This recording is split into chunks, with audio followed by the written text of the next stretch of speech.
The views and opinions expressed on this podcast are those of the host and the guests, and do not necessarily reflect the views of any affiliated individuals, organizations, or sponsors. The content is provided for entertainment and informational purposes only, and should not be taken as professional advice. While we strive for accuracy, we make no representation or warranties about the completeness, reliability, or accuracy of the information discussed.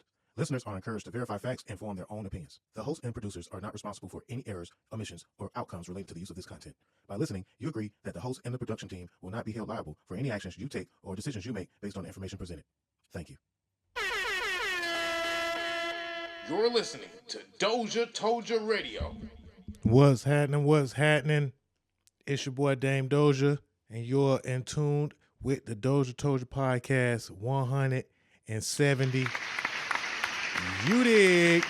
Welcome to the Doja Told Ya podcast. I am Dame Doja. We talk about social commentary, new music, and politics every now and then. Well, a whole lot of then. Today we have a great show for you today.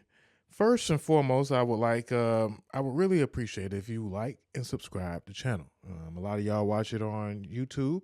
A lot of you guys check some of the clips out on Instagram. We haven't been posting on Facebook as of recently, but we still have a channel on Facebook as well, and Twitch. So whatever your favorite social media platform, look for us. Check us out, Doja Told Ya. We are doing a lot of changes. I deleted my TikTok this week, and I'm looking for some new platforms that I'm going to be taking the show. So make sure you just follow us, man. Doja Told Ya on all platforms. If you would like to give a contribution to the Doja Told Ya podcast, the Cash App is wide open, man. Doja Told Ya Radio on the Cash App. You're going to see my real name pop up, man. Don't be alarmed. That's me, Mr. Jones. But yeah, man, hit us up with a buck or $5 or whatever you have, and we will appreciate it. And we are attempting to grow and get better with every show. So let's get right on with the action. Today is the first day of Black History Month. So we finna have a whole lot of Black history going on. But within this 170, because I don't know when I'm going to move on to 171, because there was just so much going on within the week.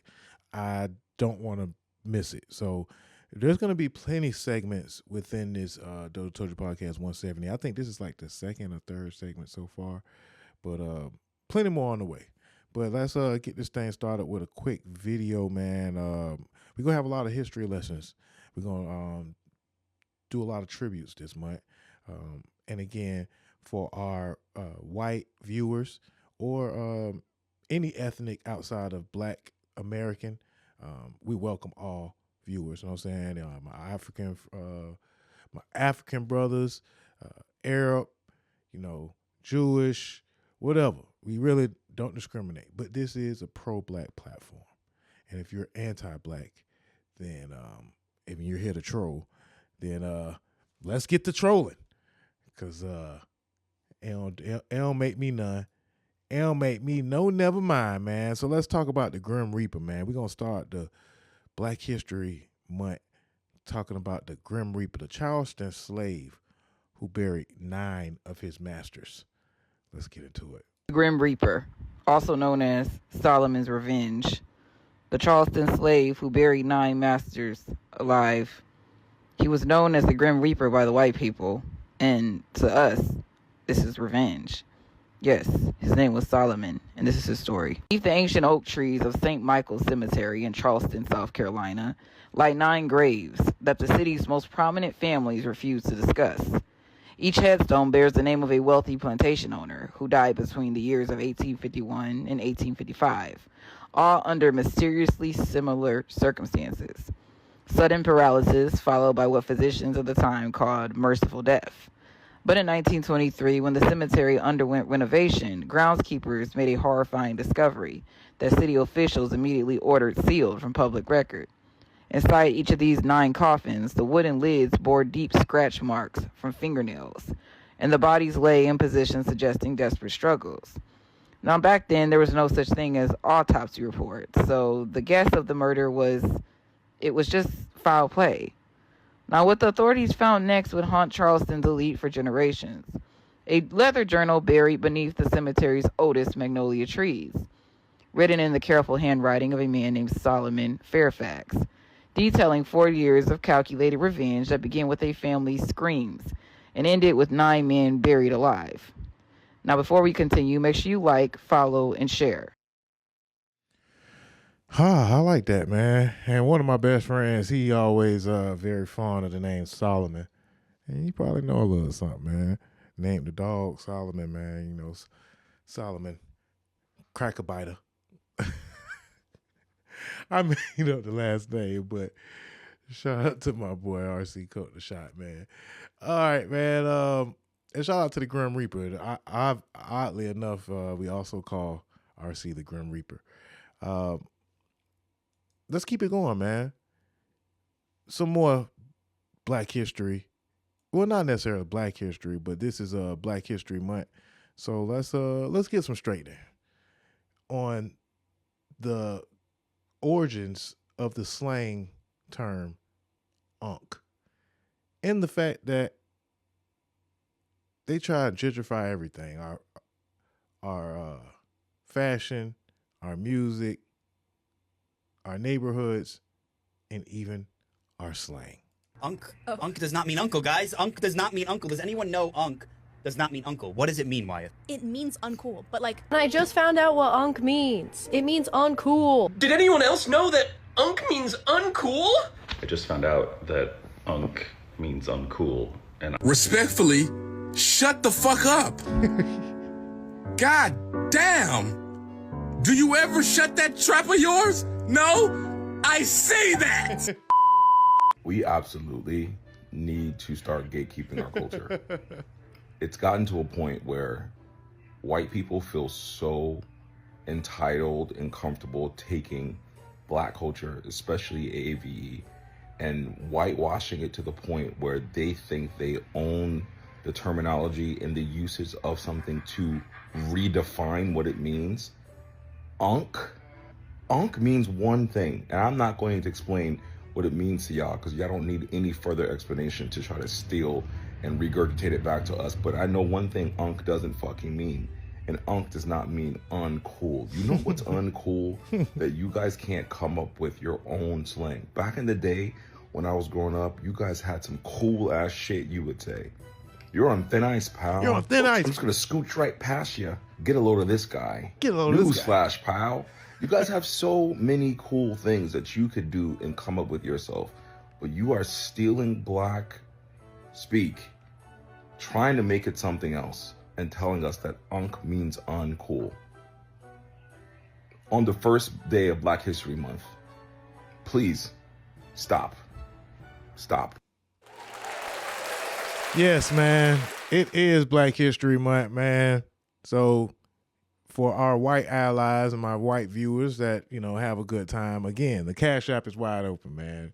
If you would like to help us out over there, man, you know, we gonna stay Black, and we gonna keep y'all out of Black people business. Unless you like the show, that is. You know what I'm saying? Unless you like the show. Is that a Hey man, these just the memes on X, man. Unk. Oh. Unk does not mean uncle, guys. Unk does not mean uncle. Does anyone know unk does not mean uncle? What? wait till my boy Mike Fresh get a load of that one, boy. My boy Mike Fresh get a load of that one. He might flip. Cause you know what I'm saying, my boy Mike Fresh called everybody unk. Everybody unk. Everybody unk. And, you know what I'm saying? Everybody can be unk and nobody at the same time. Let me see if I can find that damn clip. Everybody unk. Hold on, y'all. Yeah, man, but actually there was quite a few things that I wanted to talk about on today's podcast. We're going to cover. Well, see, it's unfortunate. Everybody in the industry. Facts. If you really working, really, we've been skipping around because it's just so much to talk about. The Epstein files done came out, man. We were still talking about Alex Peretti and Renee Nicole Good. You know, I'm still kind of stuck on that. But things are getting even more things have been gotten even more crazier within the last few weeks, and it's just so much that we gonna have to eventually talk about. But I just wanted to have some fun, man. I know that Black History Month only come around once a year, so I wanted to get involved. I wanted to get in the coach on this first day of Black History Month, man, because we had the Grammys on this on the first day of Black History Month this year, 1 week away from the Super Bowl, and it was a great Grammys. So I want y'all to get prepared to review and talk about the Grammys and the winners. And we may not spend a lot of time like going through each Grammy winning speech, but I ain't gonna lie, man, I came close to tears watching the Grammys, man, because it was just, we lost a lot of people last year, man. The Black culture and music, we lost a lot of people last year, man. And it really didn't hit me until I was watching the Grammys, man. From D'Angelo, Angie Stone, Roberta Flack, Sly Stone, John Forte, man. I mean, I know, like, a lot. It's random, but it's just a lot of people that we lost. So I want to talk about that and more. But first, I want to do some more tributes, and I want to also talk about some of the people that we lost too, because I had a RIP list of Black people that passed that I haven't been talking about. So let me get to that. But first, let's finish our celebration of Black History Month with another clip. To my Black brothers and sisters, it is never too late. If you are breathing, you are not done. Check out this clip from Queens Are Made One. I don't really know. I haven't really watched this one, so I think it's just an old man who got a second chance. So let's check it out. They told him it was too late, that he was too old, that he'd missed his chance. And they talking about me? I feel attacked. Is they talking about me here? Nah, probably not. They told him it was too late, that he was too old, that he'd missed his chance. George Dawson was 98 and he couldn't read. Damn. Born in 1898, the great-grandson of a slave, he worked his whole life and kept his secret.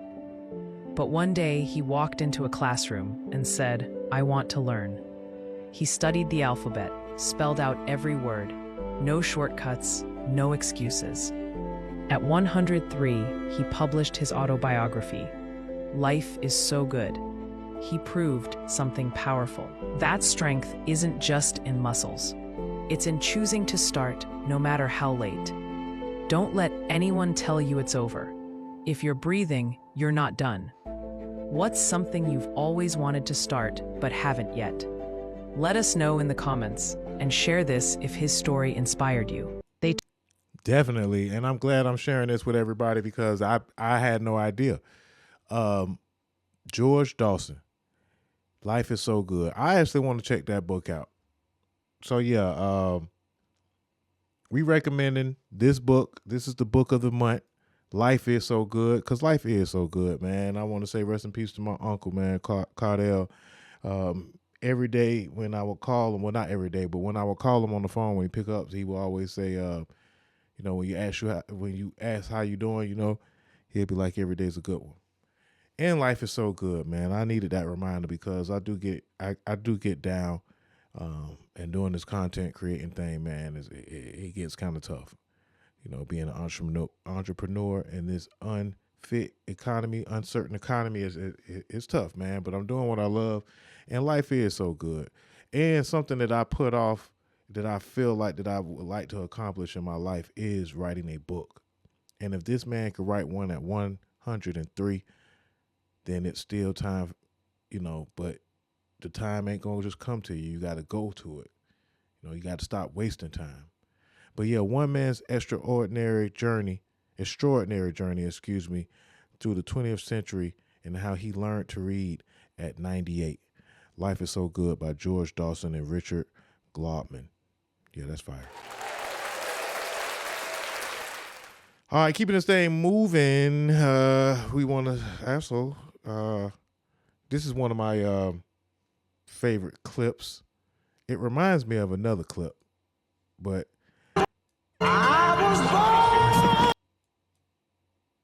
excuse me, people over at YouTube. You know what I'm saying? I know this background music is probably going to get me flagged somewhat. We don't own any of this music, but this is, again, one of my favorite clips on the internet, and it just reminded me of also one of my favorite moments in Black history recent Black history. Y'all seen this video? Fight back! In a little tent. Fight back! And just like the river I've been running ever since. It's been a long. Fight back! Yeah, they was getting on Hulk Hogan ass, wasn't they? That video in particular reminds me of one of my favorite moments in Black history. Yeah, man, I'm gonna be using this meme a whole lot this month too, man. This is one of my, you know what I'm saying, from the great honorable Minister Farrakhan. You know what I'm saying? Whenever I was watching the Grammys and I was feeling like this, you know, let me go ahead and copy this. Go ahead and copy this image right here, because I'm going to be using this all month long. You know what I'm saying? The minister. Word to the minister. Actually, I got to give me some minister drops. The minister meme. Yeah, that's fine. But anyway, man, one of my favorite moments in Black history, man, it happened a few years ago. And I was just hearing that one song, you know, by Sam Cooke, one of my favorite songs. Shout out to Capone and Noriega for actually bringing it back up. And I remember hearing it on their album, and then it made me do my research and find out about the great Sam Cooke. But anyway, that's neither here nor there.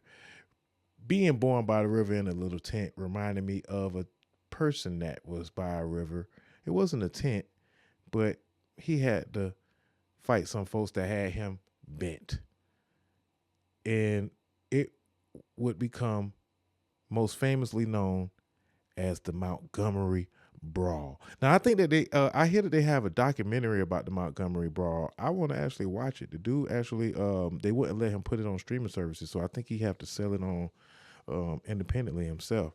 But that's neither here nor there. We're gonna take you back, a blast from the past, to the Montgomery Brawl in Montgomery, Alabama, when some folks on a riverboat seen a riverboat. I don't know if he was a parking attendant, he was a riverboat captain, but he was in a bit of a sticky situation with some white boys who tried to gang up on him and run a fade until they realized that my boy had backup in the major way. And then it became historically known as the Montgomery Brawl. Throwing the hat up, but this is one of the best moments. All right, so we finna just watch it and enjoy it once again. Beat his ass. It's about 5 minutes long, so you can get comfortable, get your popcorn ready. Okay, so they had it.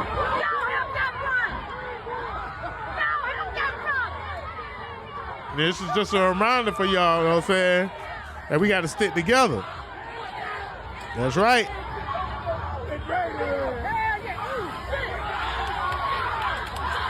That boy swimming across the lake. They wrong for that now. That boy swimming his ass on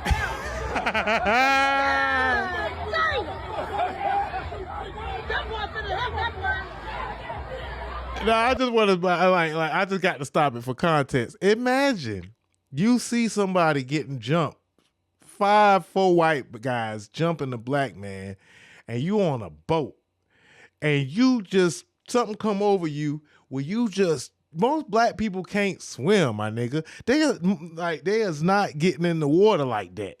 But not only did this brother swim to action, like you're gonna be tired as fuck after you swim. Not only in breath, your arms gonna be tired, your legs gonna be tired, your whole body gonna be tired. You know when you used to be a jit and you'll go swimming, and then after you go swimming, you'll be hungry as fuck, and then after you eat, you just pass out and take a nap.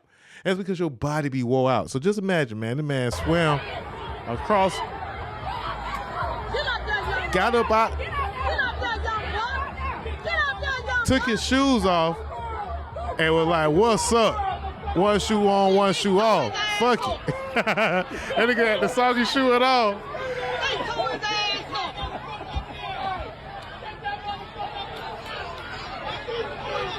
We got action, baby. He ain't finna do nothing. Arrest their ass. Hey. Oh, Lord. Hey, in the commentary was just gold. All right, part 2. You know what I'm saying? Part 2 from the second angle. They done parked the boat. They ready to move some. They ready to move some. All this because a group of white folks felt entitled to not want to be able to not move their boat for a boat full of black patrons. Like I want to say they was on the Harriet. You know what I'm saying? It's just so much wonderful irony. Does that say the Harriet? Yeah. All right, so then they got off. You know what I'm saying? It's like black people when they ready to go to war, they, you know what I'm saying, they get right in their tribal uniform with no shirt. No shirt. It's time to scrap. Yeah. What's up? You know what I'm saying? You see 4 black guys coming towards you with no shirt on. Hey man, beware, man. Yeah.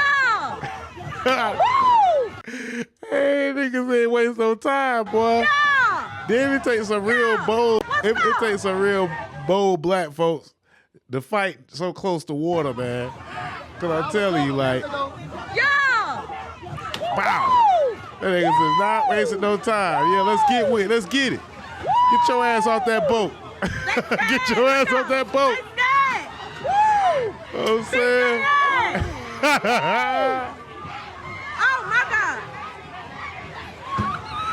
Woo. Now, mind you, we've seen this before, and to my white allies and viewers that made it this far in the show, hey, like, we could just all sit back and laugh at it now, because, you know, later on different segments, we got to talk about, you know, ICE killing American citizens. So on this first day of Black History Month, if you're not black, you know, you don't have a pass to say the N-word. You know what I'm saying? I'm not giving you that. I'm not really offended, but hey, don't be out here trying to appropriate our culture either.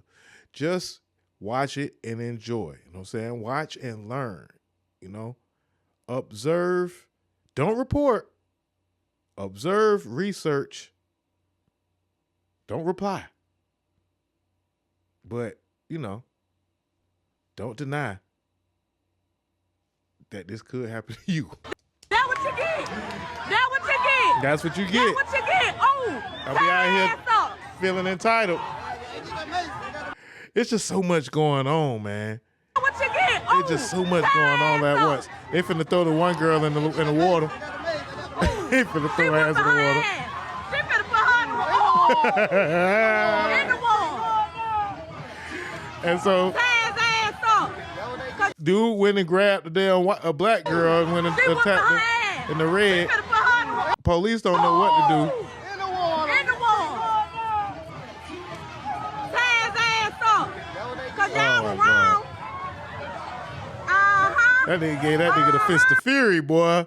In the water. Hey, my boy, I think that's the same dude that went swimming. My boy get that boy the fist of fury, boy.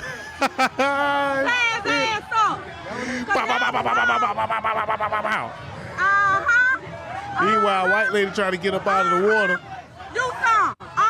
Hey, them niggas trying to run. It was like, oh shit.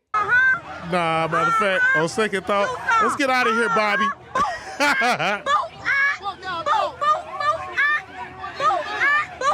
Oh my God. Woo! He ran, he jumped in the water.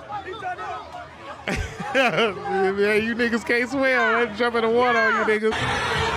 All right, man. Part 3, man. Yet another angle of the Montgomery Brawl, man. The video that just gave us all so much joy. I want to say this was what, 2023? I don't know. It was probably about 3 years at this point. But hey, man, Black History Month. We got started off on the right foot, man. Montgomery Brawl Part 3.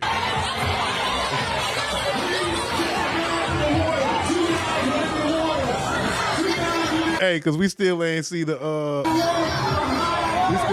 angle where Buddy got hit with the chair.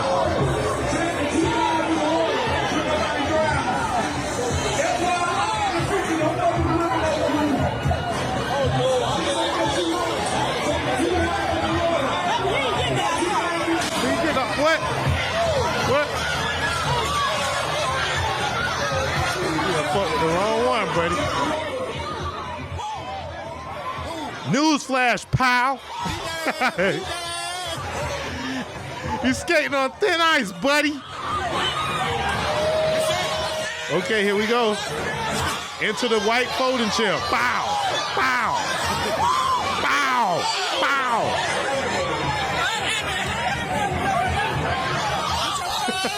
Bow! Oh my God! Oh my God! He going to jail. They can get him a Hey man, don't you be trying to get niggas charges. I think Dog got off, matter of fact. I think the aftermath was Dog didn't get a felony. Nah, you know what I'm saying? They want to throw a charge on Buddy. You know what I'm saying? Nah, man.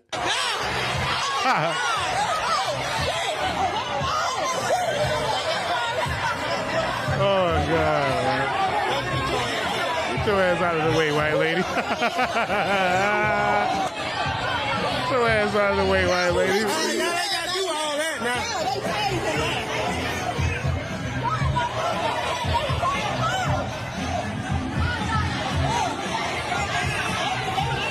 Oh, my God. Two all went in the wall.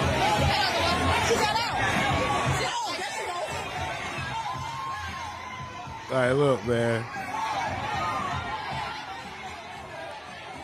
This month, I implore all of the viewers of this video to look up the Montgomery Brawl documentary. Because I need more context. This was just a you know, we don't condone violence, you know, but it is what it is. Sometimes, if you really want some change, real respect, you gotta do what you gotta do. You know what I'm saying? You know, it was just a little, you know, some basic medieval fisticuffs. Good old traditional knuckle sandwich, you know what I'm saying?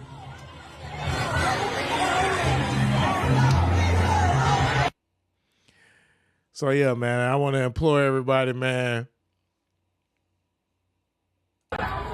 to go check out the Montgomery Brawl documentary, man. Oh my God.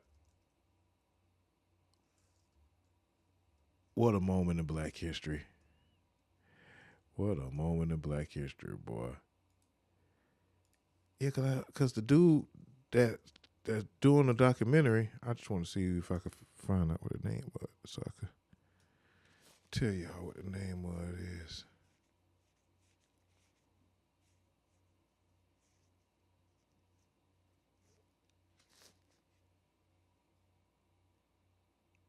Shout out to the woman that did film the good angles, and then she did her thing with the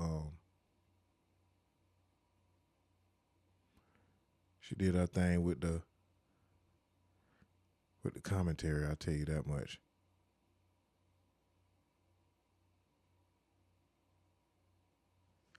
So yeah, that was in 2023. Damn, Conscious Lee been doing this thing ever since then. Say the black co-captain from Montgomery Brawl is now being charged with a 3rd-degree assault.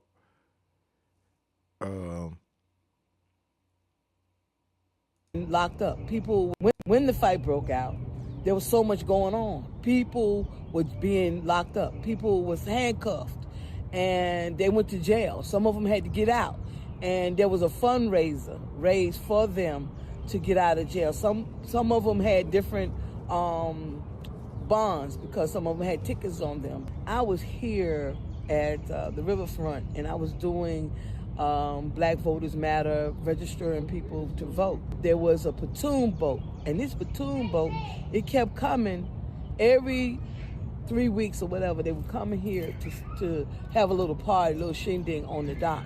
At the time of this was going on, it didn't say no parking. That day, we were looking out in the river, and the boat, Harriet II, it couldn't dock. And there was another boat. The boat decided to say, okay, let's not move. They had the co-captain a boat. They got a boat and brought him to the shore. And after he came, he untied the boat. He told them, look, what you gonna do about it? And the man said, okay, and he threw the hat up. When he threw his hat up, the fight, he slapped him, the white guy, slapped the co-captain, Damian Pickett. And that's when the fight broke out. And the young man, his name, they gave him a name. They called him Aquaman. He swam across, but one thing about it, they could not move the boat. If they had to move the boat, then he would have been drugged up under the boat. So they had to wait till he got to shore. After he got to the shore, then they brought the boat in. And after they brought the boat in, then everybody jumped off the boat. All the employees, they joined the fight. One was pushed in the water, another one, female white lady, she was pushed back into the water, and one was hit over the head by the riverboat Brawl chair. Now, this chair is famous. You know, a lot of people was here. They saw it. There were some people up there, and there was some more people down here. And when the police came, they ran down.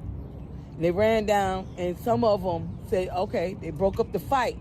But then, again, I say this, again, they tried to stir up the fight again. So what we did as a people, we had Rose and another team and me with Black Voters Matter. We went to Selma and we did a protest in Vassar and shut down the store. Never let them forget how our black people fought for the Harriet II. And that's not a black boat. This boat is ran by the city. And it's not ran by the mayor. I believe it's ran by white people. So we stood up, black people, young people, stood up for a boat that brought so many slaves in here in the 1800s. So how can we forget? We can never forget what happened on that day. And we have the chair. The chair. Oh, man, not the chair, man. She talking about we had a chair. Yeah, man. So again, I know that we got here because I got inspired by a Hulk Hogan. I got to stop by the Hulk Hogan meme, but you know. Shout out to the memes that they came out with about the chair. Homeboy picked me up and we just started doing charity. We donating ass whoopers to anybody who needed it. Everybody who ran up, have a seat. Motherfucker ran up, have a seat. Everybody run, have a fucking seat, bitch. Don't nothing fold about me. I fold motherfuckers up. But on some real shit, they lucky my cousin went in there. It could have went real different, because, you know, he armed. God, bro, I be ready to spin, bro. And he don't play. He made from the same leather Black Air Force Ones made from. I was in the office when it was going down, but, bro, hey, my cousin know I'm with the sits. This real with us, bro. We come from this. My granddaddy was in the sit-ins. Yeah. Shit, my grandma was the damn seat Rosa Parks ain't want to get up from. Don't think because we chairs, we don't stand on business. We ain't no reserved seats, bro. We in your face with it. We sturdy over here. Oh, and that bitch that caught my bro lacking at the Waffle House? Don't think we forgot about you. We on your ass. And under it. Bro, what? I mean, because you got to sit in chairs. I'm pretty sure she sit down every day. Bro, this not the time. Homeboy picked me up and we just started doing charity. He talking about charity. Talking about I'm with the sits. Yeah, man. I was gonna say, got the love, man. Montgomery Brawl, man. But yeah, man, don't be hitting nobody with no damn folding chair, bro. That nigga hit the hell out of that lady with a damn chair. Shit. Reggie Ray, the man responsible for the viral folding chair moment during the Montgomery Brawl, will avoid jail time. So my boy did not see no time in jail. They said he was going to catch that felony. I told y'all he didn't catch the felony. And I found the name of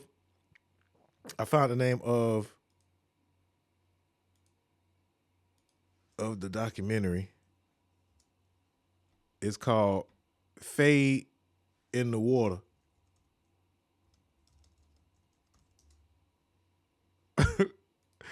The Fade in the Water film, man. Y'all go check out this page, An Untold Story of the Montgomery Riverfront Brawl, filmed and produced on Alabama soil. Fade in the Water film documentary. I think you have to like damn near buy the film right out from Buddy or send him a message and then he'll send you the link on how you can get it. I'm not sure. I'm gonna try to check it out this month, man. Black History Month moment of the decade, man. The Montgomery Brawl. All right, I wasted enough time talking about the Montgomery Brawl, but it was just so fun, though, man. That was just a great moment in Black history. Yeah, so shout out to the Grim Reaper, man. Shout out to Reggie Ray in the Montgomery Brawl. But hey, you know, let's look at the other side now. There's been moments that black men actually save white men. You know what I'm saying? I ain't talking about this, but this was a moment of a black man saving a white man. But that's the number that, like, it's not the first thing. Open it. There we go. All right, we're in here, man. Can you work with it? Yeah. Then work with it. That way you know you got a place, man, in case it gets wet out here, okay? You got a bathroom in here if you need as well. And this was the only one that was local and open, okay? Okay, this is so much. Yeah, man. So you got the key, right? Are you going to remember to keep the key?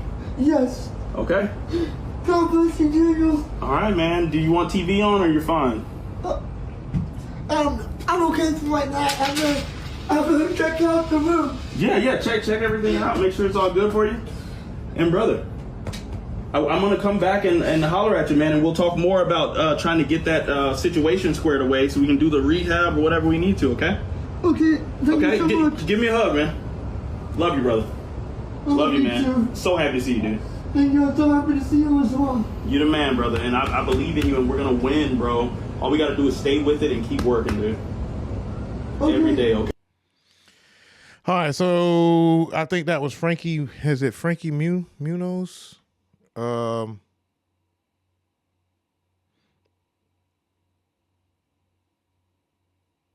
the person that helped the dude out is Daniel Curtis Lee, a.k.a. Cookie Ned's Declassified.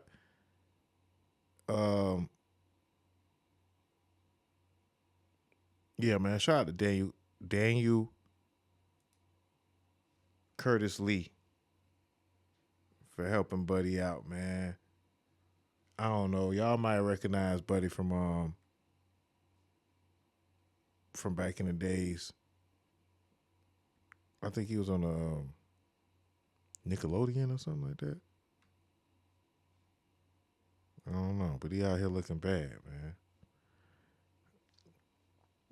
Out looking bad, man. But the update was, I believe, his name Tyler Chase, former Nickelodeon child star. Yeah, man, we picked up a couple of videos of black men saving white men.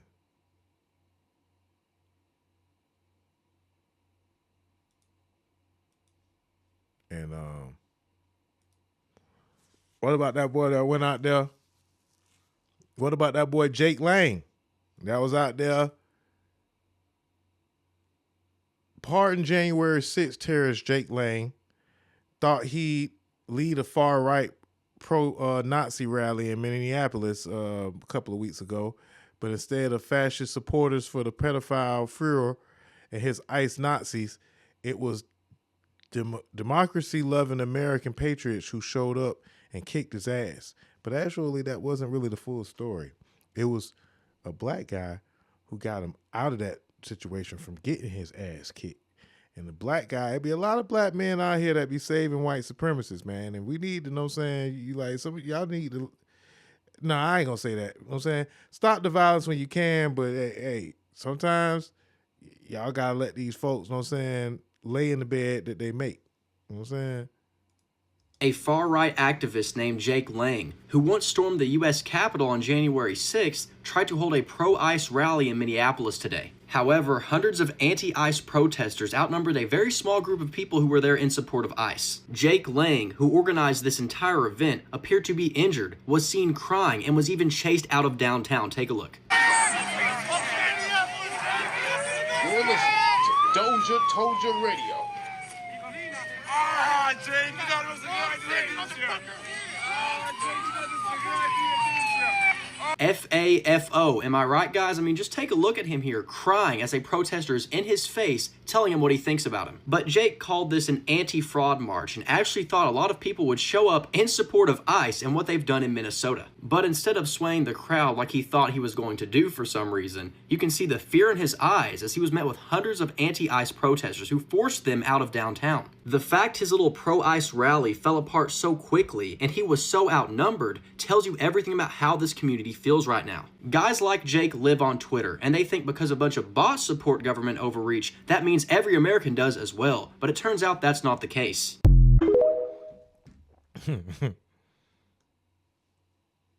Yeah, man, they got Buddy up out of there, though. You know what I'm saying? What they didn't know is, yeah, black man saved that boy Jake Lang life out there. It was going to get real nasty for Jake.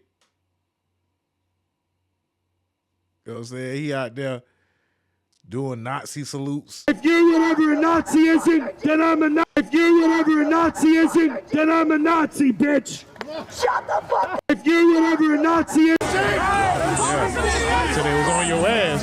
Fight back. Fight back. Jake, you got us a good idea this year.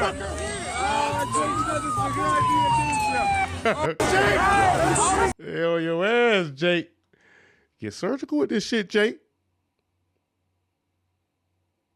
Nah, but yeah, man.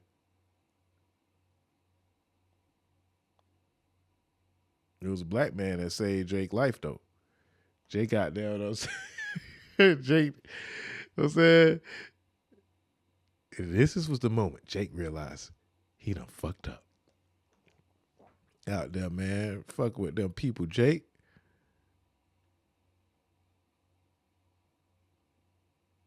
I had your ass crying in the corner, Jake. Got them folks fucked up. Black man saved your life out there, Jake. It was gonna get real dark for you real fast, Jake.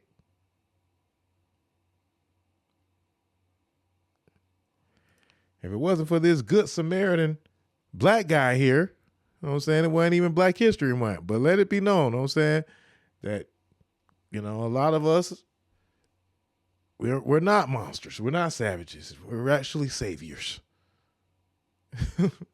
Sometimes we too good for our own good. But yeah, man, they got Jacob out of there, man. But yeah, that just goes to show you know what I'm saying, you never know when you might need some help. Never know when you might need some help, you know what I'm saying? And who gonna be there for you when you do?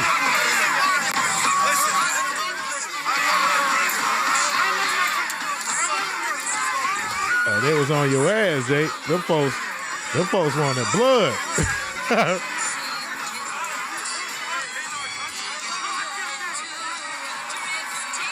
They went to grabbing Drake's leg, boy. They was gonna get that nigga, boy. They wanted a piece of you, Jake. Well, watch the black man save him. Look. He's like, I got you.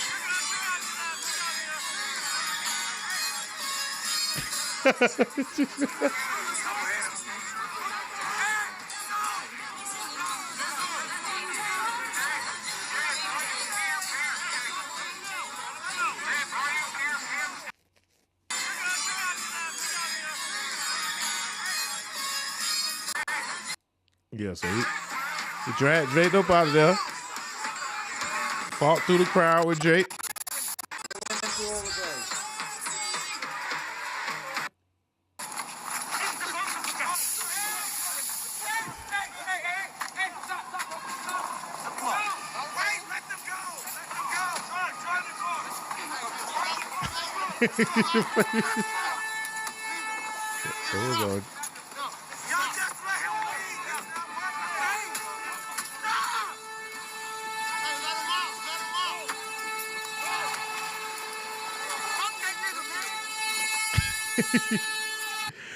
Hey, man, they got Jake to that car. Them folks was on Jake ass, boy. But yeah, man, he fucked around and found out. Went out there, thought he was hard, huh? You thought you were badass, huh, Jake? Thought you were badass at the club.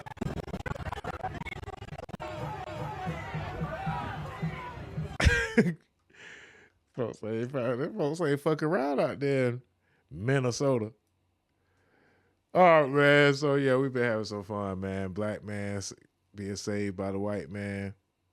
White man being saved by the black man. I think I said it wrong the first time, but hey, everybody makes mistakes.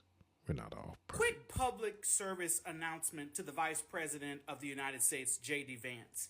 I say this for all black people in the United States. We don't give a rat's ass about white people being white. And at no point has any black person ever asked white people to apologize for their whiteness.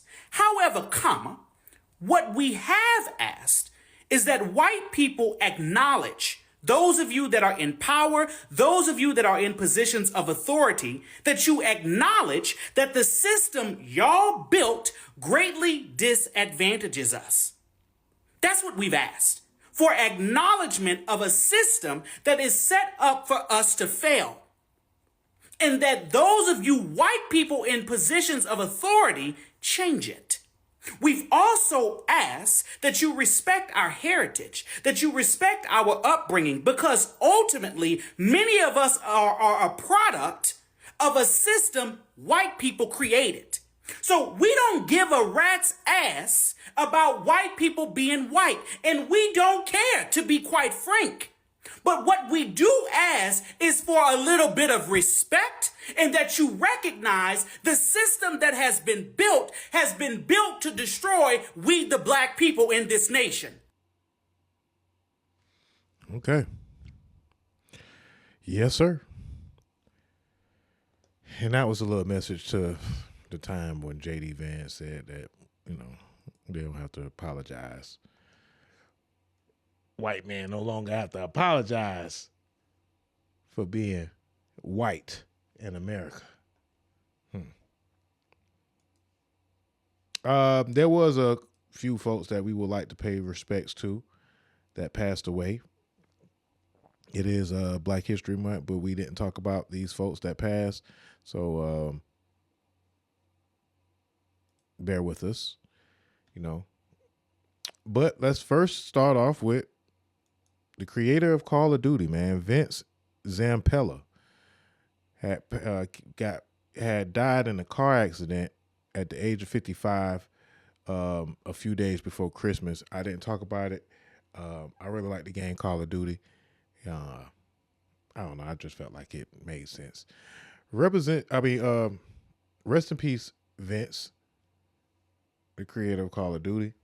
And drive safely, y'all out there, man. Drive safely. Vince Zampella.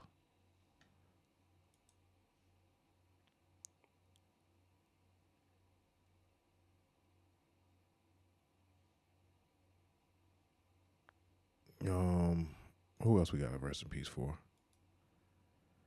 Rest in peace to Don Bryant,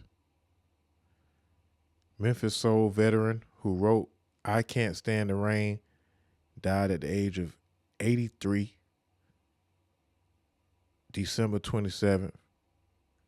I didn't get a chance to talk about it, but I wanted to make sure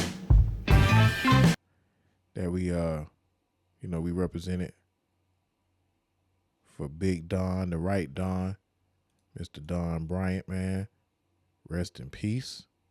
Rest in power. Don Bryant. Songwriter, producer, creator of I Can't Stand the Rain. And if you guys don't recognize or don't remember what I Can't Stand the Rain is, hold on, because I got these pop-ups. Popping up. Hold on now. Come on now, Google. Give me a break now. But anyway. Against my window, bringing back sweet memories. Yeah, that was the song that, of course, Missy Elliott sampled. You know, Timberland and Missy Elliott sampled on I Can't Stand the Rain. All right, so yeah. Memphis soul veteran Don Bryant, man, rest in peace. How can I close this deal?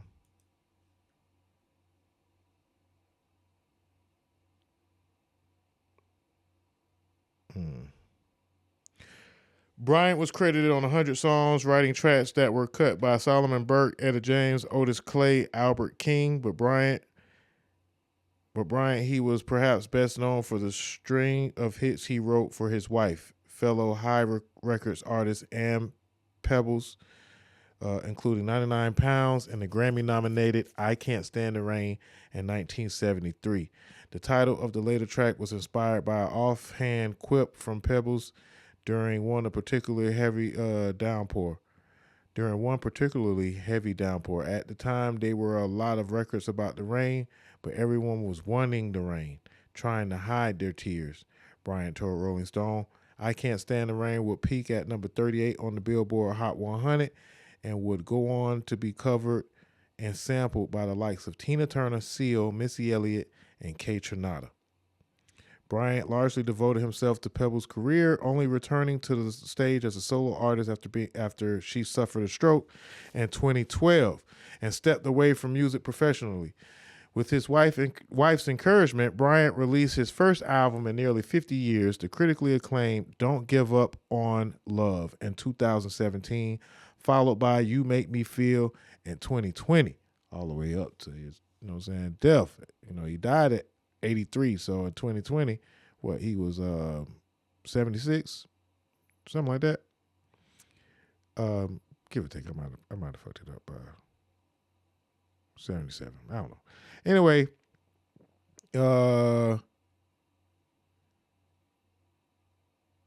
music is one of my greatest loves, Bryant told Rolling Stone in 2020. When I can concentrate on that, I can take my mind off of everything else.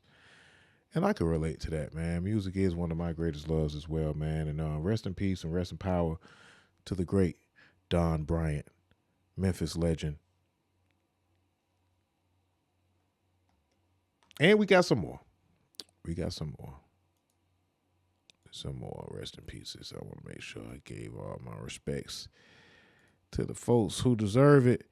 So we had Don Bryant, Isaiah Whitlock. We did talk about Mr. Whitlock's passing, famously known for his catchphrase,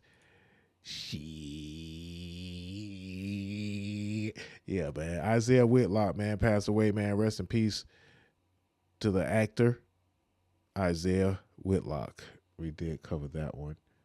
So I want to mess because I know somebody that, TC. I forgot to talk about that. I got a lot of them. TK, I'm talking about TC. TK Carter, man. died in January 2026 at the age of 69. If y'all don't remember T.K. Carter, he played in Space Jam, The Thing, and a couple of other movies, man. He's one of them faces that you know what I'm saying, early black faces that you would see in movies. TK. Was he also in that one show, the Corner or the Ghetto? The Corner, I think it was called.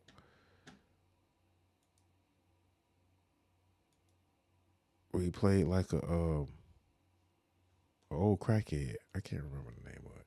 Anyway, sad to hear the passing of my comedy brother TK. He was in the business for over 50 years. Winner of an Image Award and known for his iconic roles in The Thing, Punky Brewster. Yeah, Punky Brewster.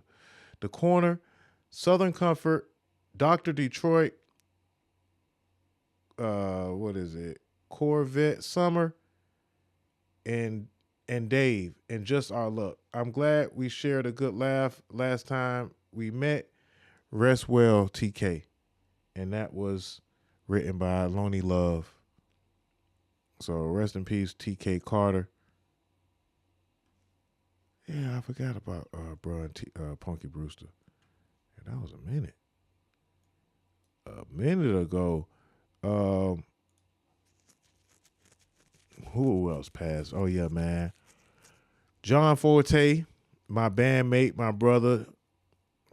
2026 started off, man, with a lot of hurt. Actually, yesterday, or a couple of days ago, was John Forte's birthday, and he passed away January 13th, 2026. He was born January 30th, 1975.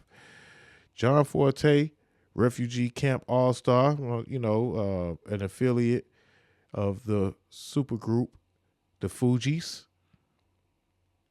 had passed away a few weeks ago.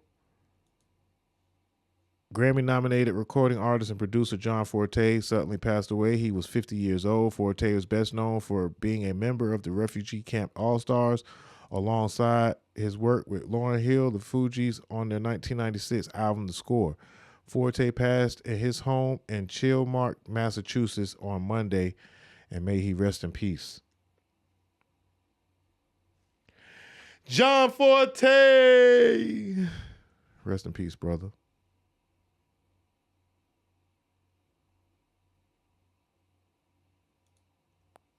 Rest in peace to these guys in this picture, besides Cannabis. The guys in black and white in this picture, DMX, John Forte, and Big Pun. And back in 85 with summer cookouts to crack. My alma mater is my rooftop. Back in 85 with summer cookouts to crack lookouts. Mega hookers with pocket books out. The corners where we hung out. My uncle that was strung out. Beef during the drought and all the guns that we brung out. Niggas hustle for clout. Brownsville Street tight abouts. Blackouts, ultra looting, door-to-door army recruiting. Drug lords continue shooting in winters. And cold Novembers leaving red snow when niggas bled so. For spot control, gold chains with diamond links. Makes product in kitchen sinks. Think tanks, mattress banks. Stuck up bitches acting stink. Gunplay without provisions. 1-on-20 type collisions. Weed spots getting took. When pool 9 run the jokes. Crooked beast crooks be lurking hurting. To catch your body working. To see they perks when it's a nigga head they bursting. First and last, I like your block and smack that ass. Cum laude, streetwise, slide fast. Yo. It's but the drama, dog. It's nothing but So happy birthday, happy belated birthday, and also rest in power, John Forte, man. Yeah, it was a rough month, man. Rough recent year, man. Pras recently got locked up. John Forte passed.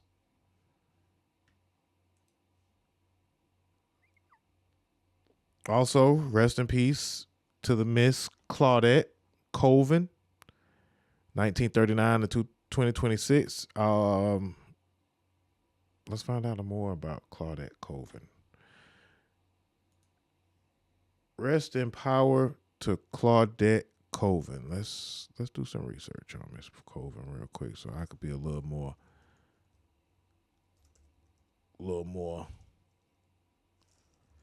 American civil rights activist Claudette Colvin, born September 5th, 1939. She passed January 13th, 2026 in Texas.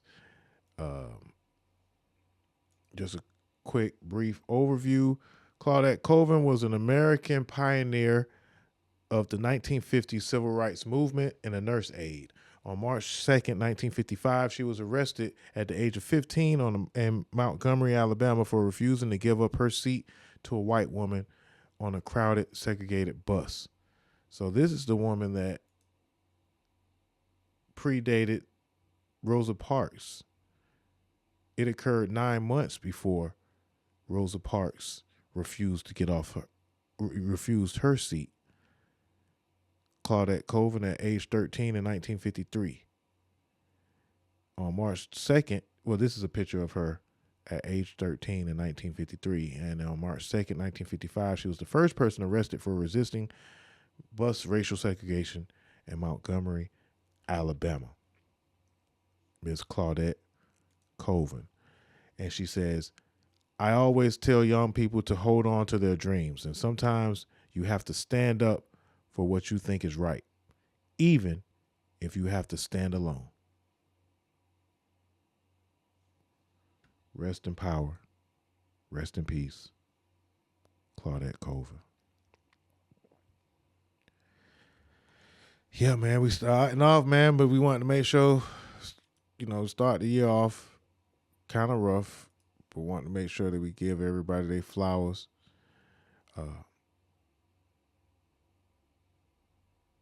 One of the members of the Hidden Figures group of women who were mathematicians. Oh no, wait. She's not I don't think that's her.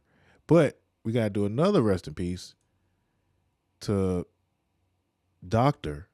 Gladys West. Rest in peace, Dr. Gladys West. Mathematician whose work helped make GPS possible. Dr. Gladys Smith. Let me read up a little bit about Miss Gladys.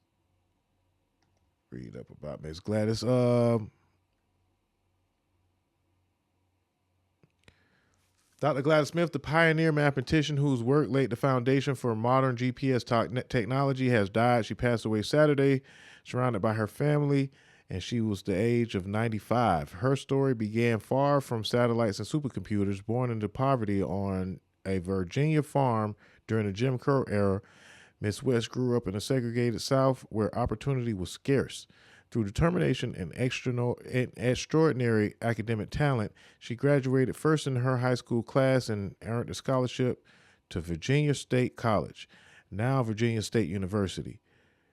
She received her bachelor's degree in mathematics in 1952 and went on to earn a master's degree in 1955. In 1956, West began working as a mathematician at a Naval Surface Welfare Center in Dahlgren, Virginia. She was only the second African-American woman hired at the base and one of just 4 African-American employees at the time. What followed was a career that would quietly change the world. At Dahlgren, West devoted herself to solving one of science's most complex challenges, accurately modeling the shape of the Earth.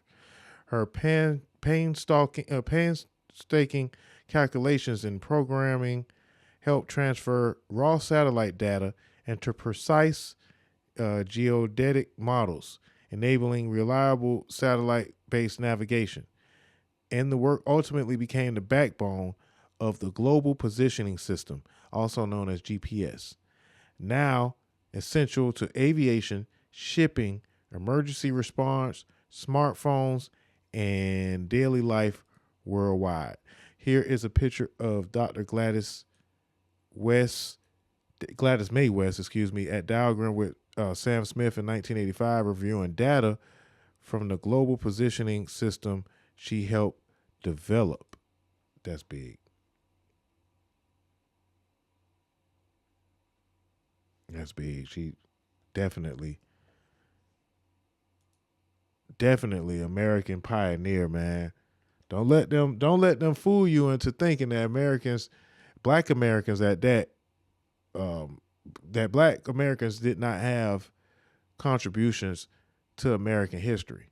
Black history is American history, man, and we celebrate and honor Dr. Gladys West, mathematician, godmother of the GPS system. Rest in peace. And through her work, she shaped modern navigation. West remained largely unknown for decades. Friends and colleagues have often noted that GPS remarkable accuracy rests on years of meticulous mathematical labor done behind the scenes by scientists like West, who pursued the work not for recognition, but because it mattered. Over many years, Jane Plitt, founder and board chair of Alexandria-based National Center of Women's Innovations, made it her mission to put Gladys West on the map. Quite literally, West's store became centerpiece of the National Center of Women's Innovations' inaugural work, and culminating in a lavish gala celebrating her 93rd birthday on October 27th, and just 3 years ago in 2023. emceed by Deborah Roberts, the evening showcased West's extraordinary contributions, with West herself declaring, "This is the best day of my life." And this is a picture of that day on her 93rd birthday. Amazing. Shout out to Jane Plitt. Again, we do have there's some good white folks out in this world, man. You know, John Brown, Jane Plitt, the other Dr. Jane. I can't remember her name right now. I'm kind of drawing a blank. But anyway.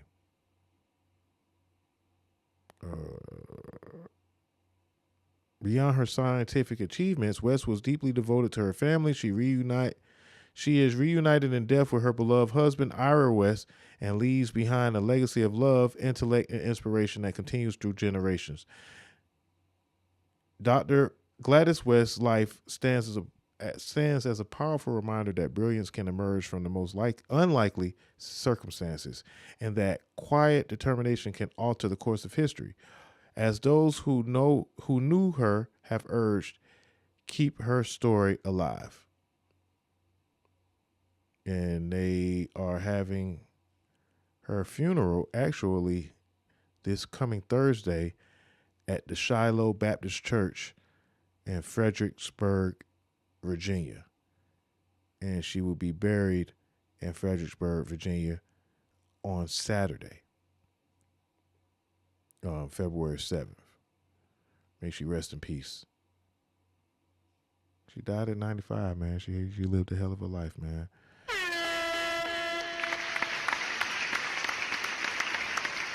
All right, who else we got, man? Dr. Gladys West, T.K. Carter, Isaiah Whitlock, John Forte. Hopefully, Miss Claudette Colvin, excuse me. And hopefully I don't really have to talk about too many mofos that have passed away. Well, we've been going for about an hour now, and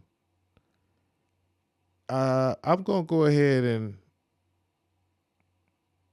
wrap this portion of the show, and then we're going to come back and talk about the Grammys, the Golden Globes. Of course, we still have to talk about I Show Speed in Africa. We still have to talk about Donnie McClurkin with some sexual abuse allegations. Man, we had L.A. Reid settling out of court. Drewski had made a bunch of folks mad. Academics had got swung on. MAGA, Nicki going crazy. T.I.'s back with new music. So, yeah, man, unfortunately, it's just gonna be a whole lot of segments of the Doja Told You podcast. 100. Oh, excuse me, y'all. And 70. Let me see. I'll play one of these clips though before we close all the way out, man. Play one of these clips. Cause sometimes I just put clips to the side and I don't be knowing what the hell.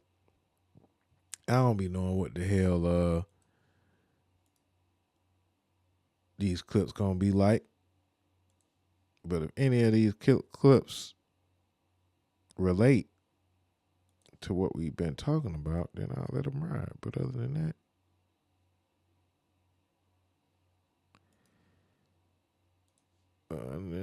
nah, cause all right, we'll just talk. We'll just come back and bring up some of these clips on the next segment of the Doja Told You podcast. But yeah, man, thank y'all for checking us out, man, on this segment. I think that, again, this is probably part 2 of the Doja Told You podcast, 170. And we still got plenty more to talk about. So, man, come back and check us out, man. If you want to check out any of our clips, go to the Doja Told You page on IG. Follow us on Facebook. Follow us on all of the above, man. Facebook, IG. I'm talking about above. All of over there. Just look for us, Doja Told You, on all platforms, man. Follow us. Like and subscribe to the page on YouTube. And if you would like to give a contribution, the Cash App is wide open once again. I'm Dame Doja, and this have been another episode of the Doja Told You podcast. 170, you dig? You're listening to Doja Told You Radio. What's up, y'all? It's your boy Dame Doja. If you're looking to get your interview done or be a guest host on our podcast, hit us up at dozhatoldyapodcast@gmail.com. Bump what you heard. Remember who told you? It's Doja Told You.